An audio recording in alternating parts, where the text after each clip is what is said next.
Morning, Year 5, Chapter 32. Sucking on a wasp. I wonder what that meant. Bombs exploded all around the three as they dashed through the streets of London.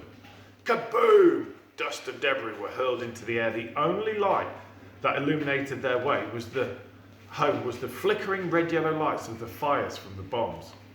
Homes, shops, pubs were all ablaze, with firemen and local people fighting to put them out. Thick black smoke billowed into the sky.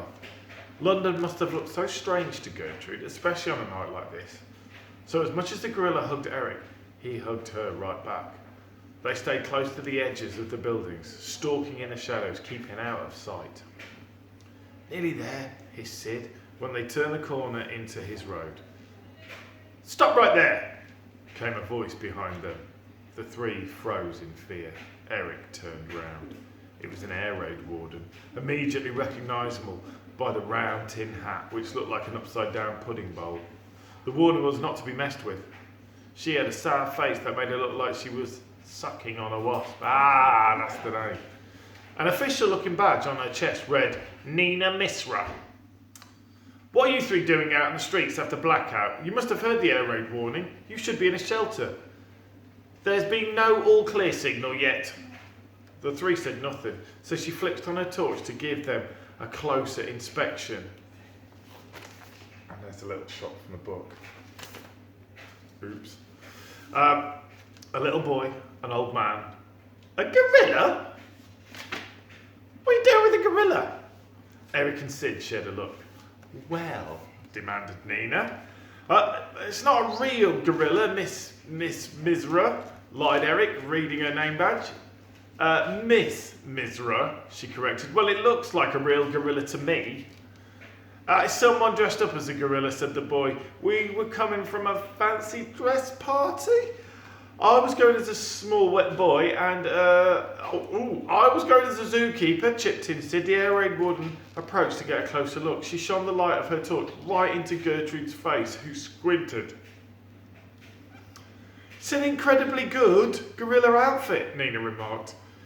Oh, she won't scrimp on gorilla outfits, lied the boy. Only the best will do.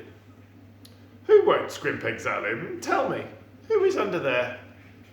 She put her face close up against the gorilla's and stared into her eye.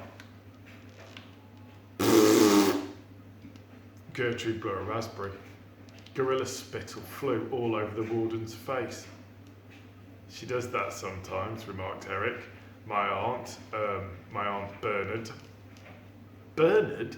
Scoffed the warden. Funny name for an aunt. Bernard's a funny aunt. Well, if you don't mind, Miss Misra, said Sid, a hint of panic in his voice.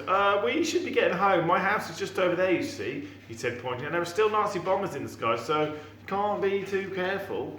And with that, Sid led Gertrude and Eric across the road to her house. Stop right there, came a bark behind them. The three froze, like statues, in the middle of the road.